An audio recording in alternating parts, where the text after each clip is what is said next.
How many times did you rush today? I'm not talking about the big moments. I mean those tiny, almost invisible moments of hurry. Speeding up your walking pace for no reason, stressing about that parking space, multitasking during a conversation, or feeling that flash of irritation when the microwave takes too long. Now here's the real question. What would happen if you just stopped rushing? What would you notice? What would you feel? Today, I want to share what happened when I started asking myself these questions. Hello, everyone, and welcome back. I'm Diego, Diego. I'm a dad, I'm an entrepreneur, and I'm someone trying to figure out life in my 40s. I don't have all the answers, but I'll share what I've learned on my journey to help you on yours. And today we're talking about something that's been transforming my life as both an entrepreneur and a father of three. And that's learning that there's absolutely no rush.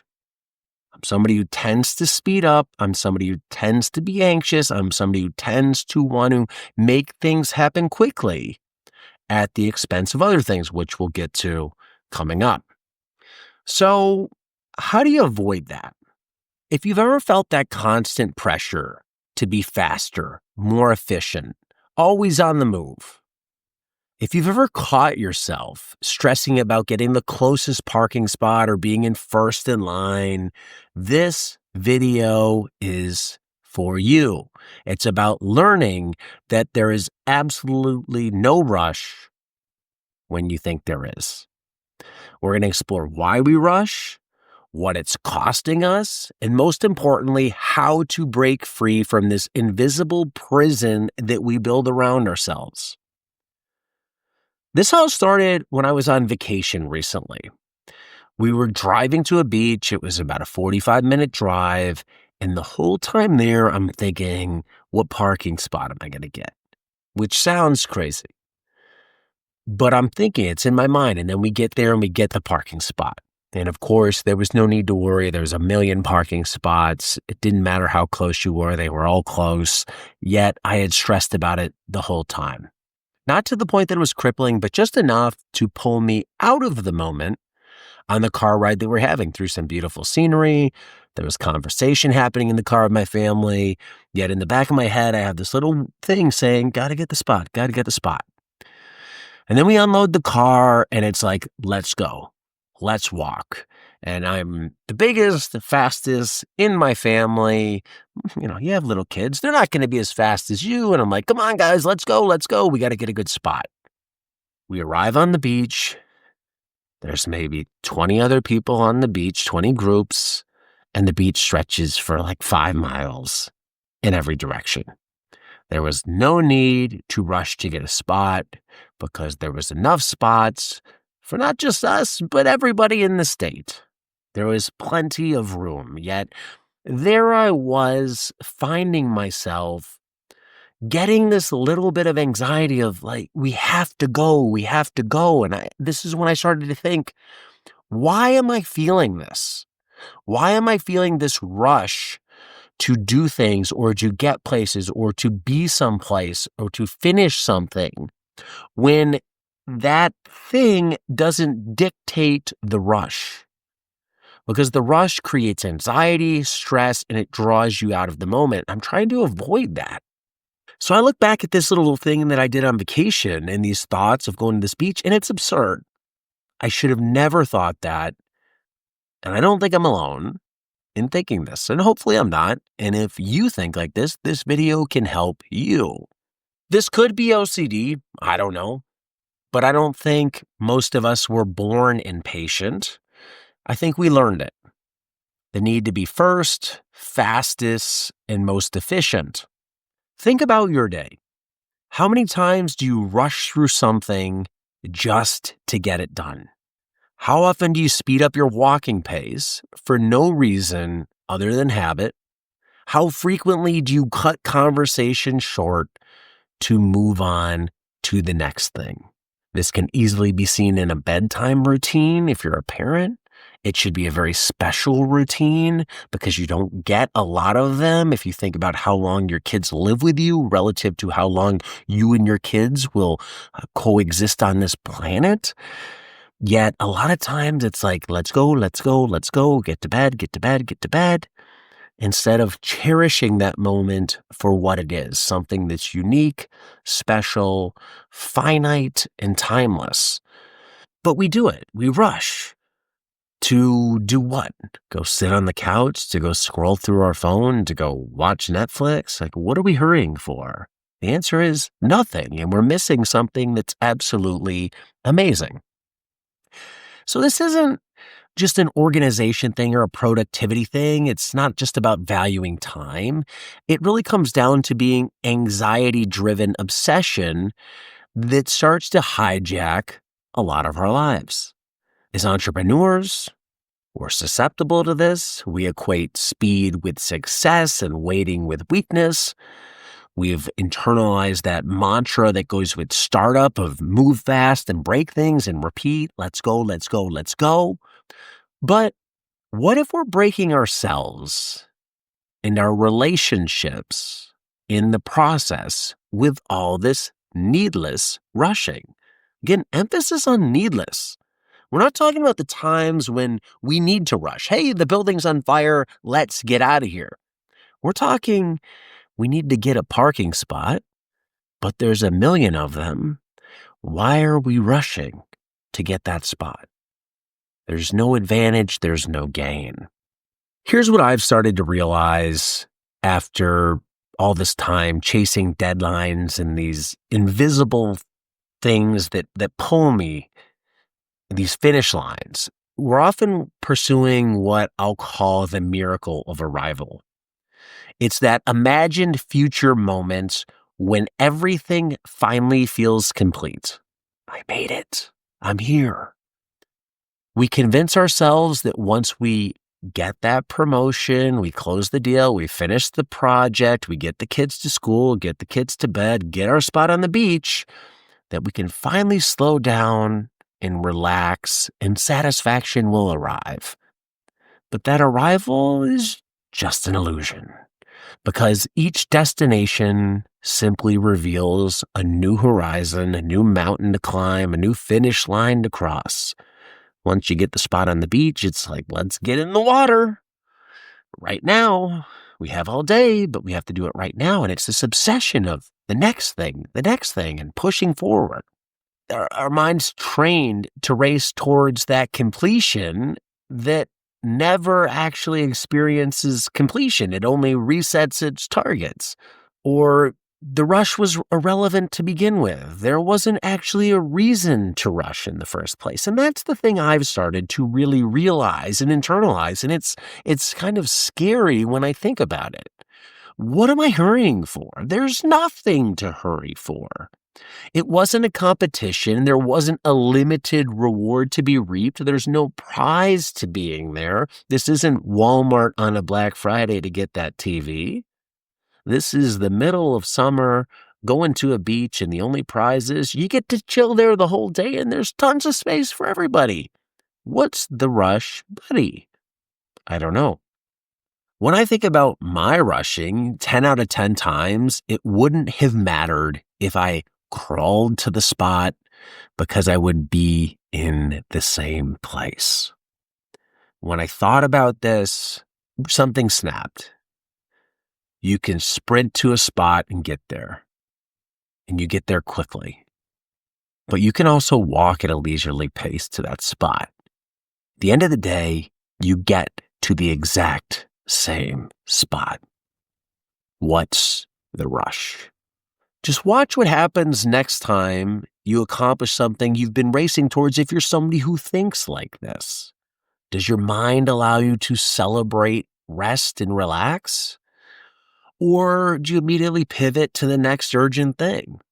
And the cruel irony is, in racing towards these moments of arrival, we miss actual living that happens in between. The experience that really stands out to me, and this is probably one of my biggest regrets, 10 years ago, 15 years ago, I was in Hawaii with my wife. We're on a beach and it starts to sprinkle. It's going to rain really hard. We can see the rain coming in from the ocean. This is a deep beach. So from where we are to the car is a long distance, and that rain's coming faster than we're going to move.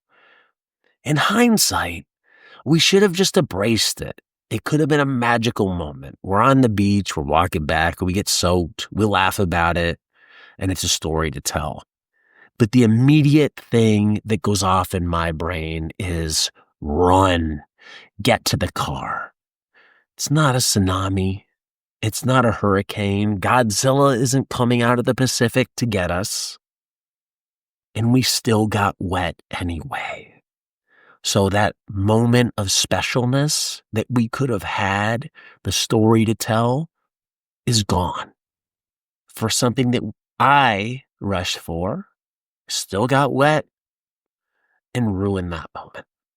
It's these moments that we lose in the rush that are concerning to me. That's why I started thinking about this and exploring this topic. You miss the meaningful conversations with your children, those creative breakthroughs that require mental space, the depth of a relationship that can only develop in an unhurried presence like our experience we could have had on the beach. These are the very things that we sacrifice in our rush to destinations that ultimately prove hollow. The price of all this rushing isn't just personal stress. It's paid in moments of missed and compromised connections. Imagine this. It's bedtime. You're watching your daughter spend 15 minutes arranging her stuffed animals in just the right order before bed. Scenario one is you're fully in the moment. You're helping her arrange them. You're naming the stuffed animals. You're immersed in the moment. But for most parents, it's not scenario one, it's scenario two. While there shouldn't be rushing or hurrying, there should be just absorption in the moment. You're checking your phone, you're mentally reviewing what you have to do tomorrow, and you start this mental checklist of things going on in your life, all in the same 15 minutes.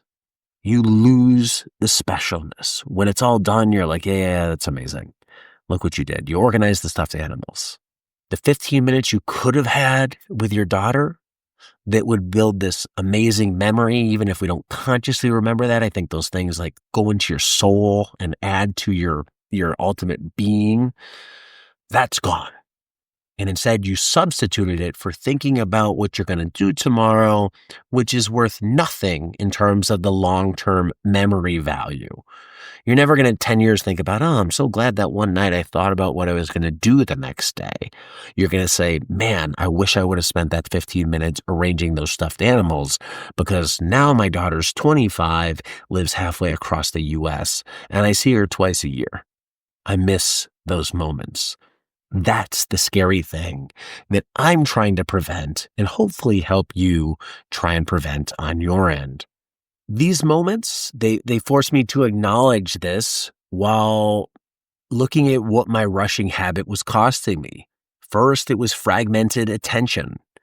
When I'm rushing, I'm never fully present. My mind is already at the destination while my body is still on the journey. The car ride, I'm thinking about the parking spot. I'm missing the ride.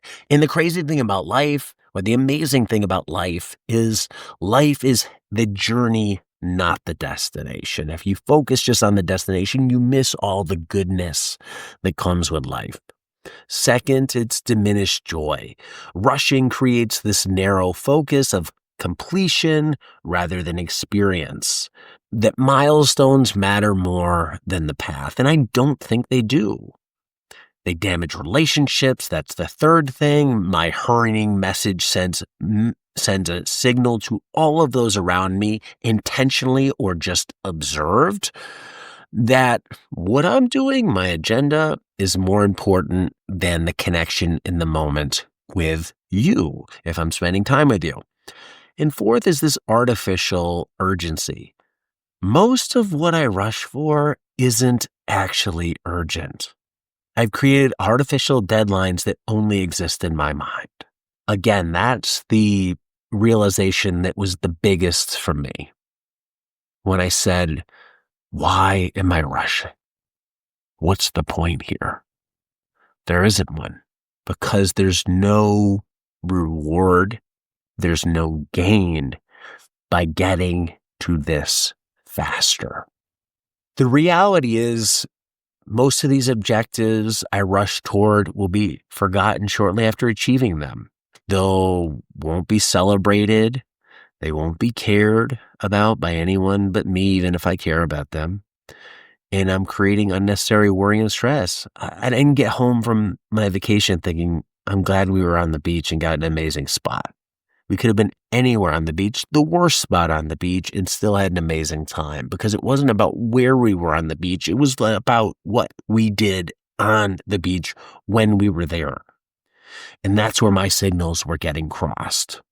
If you're resonating with this, think about something that you were rushing to complete recently. Can you even remember what it was? And if you can, did the world end because it took some extra time to get there? Could you have slowed down?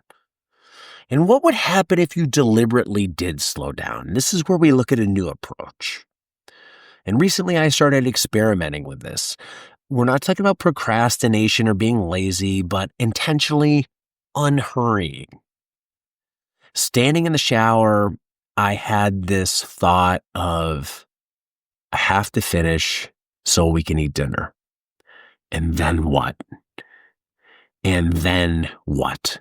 That's what asked me. That's when the light bulb switched. What are we hurrying to get dinner done for? We're on vacation. We're hanging out in our hotel tonight. Why do we have to rush? We didn't have anywhere to be.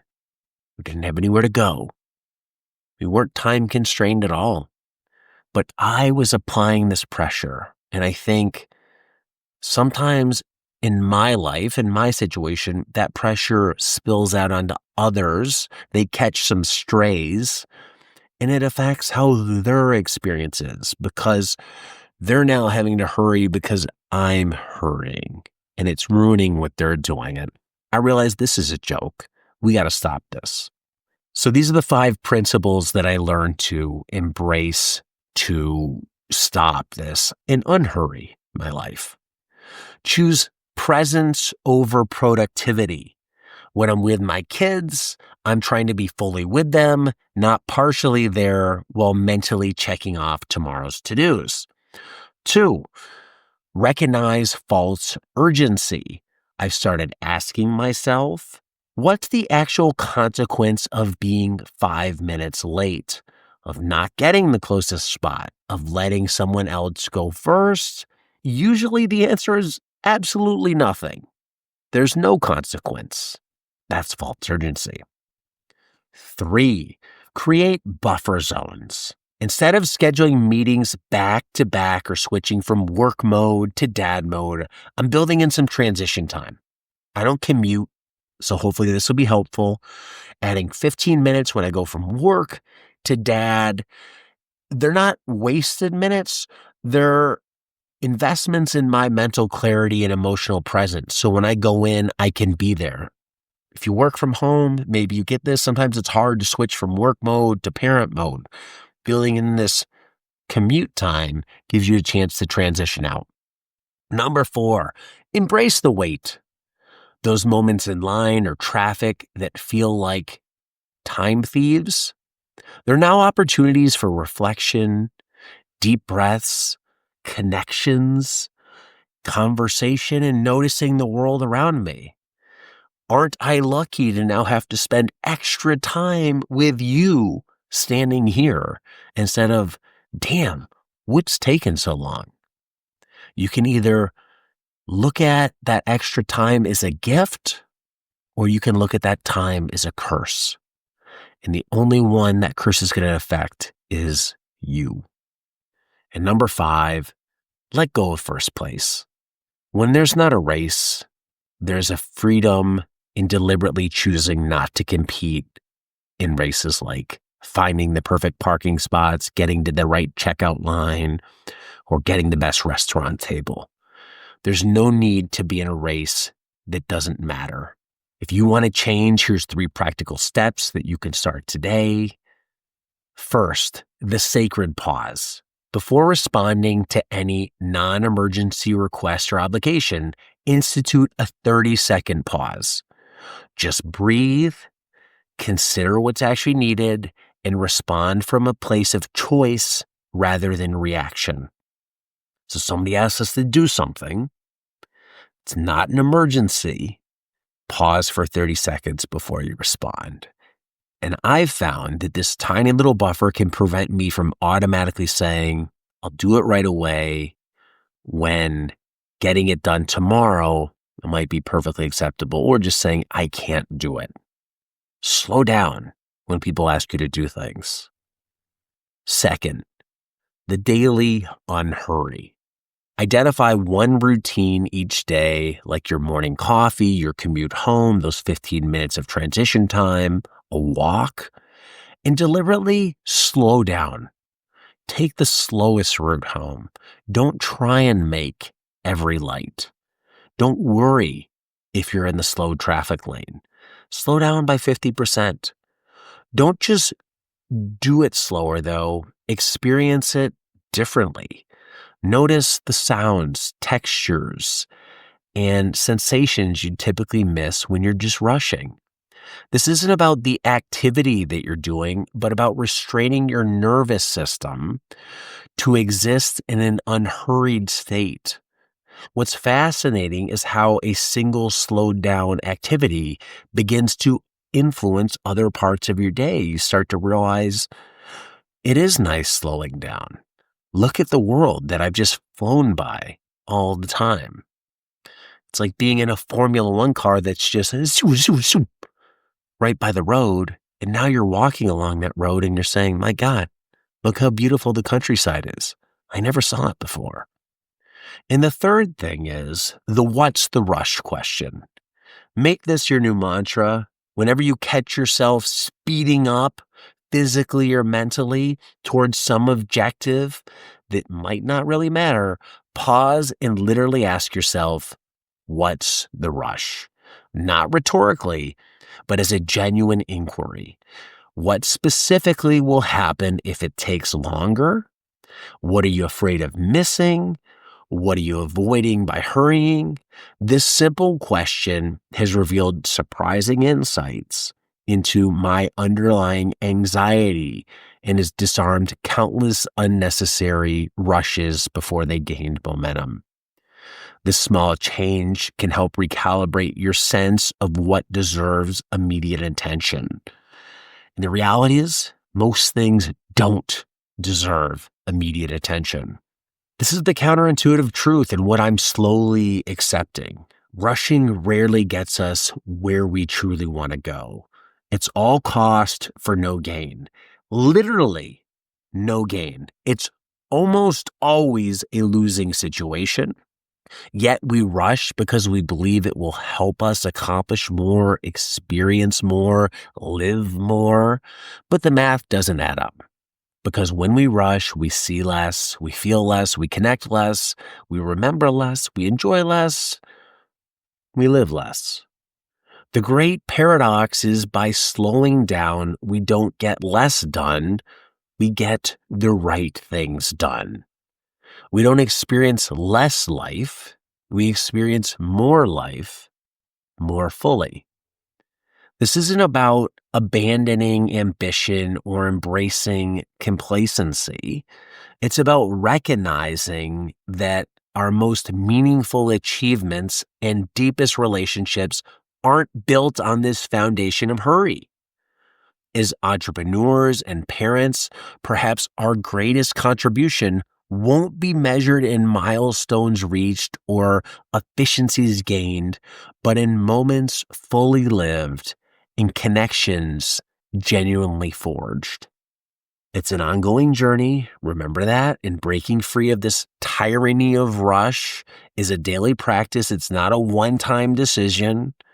Some days I succeed, others I fail, but I'm committed to the journey because I don't want to go through another family vacation, more bedtime, just trying to get it done.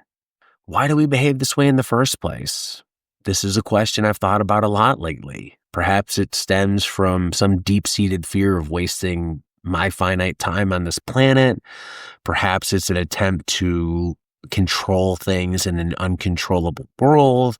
Or maybe it's simply the momentum of living in a society that equates speed with value. Maybe I picked it up as a child from people in my life that rushed, or I had some experience where rushing really mattered and it gave me a great result. And it was like, wow, if you rush, you get rewarded. The key is context, because rushing doesn't always reward you. Whatever the roots are, the remedy seems to be the same.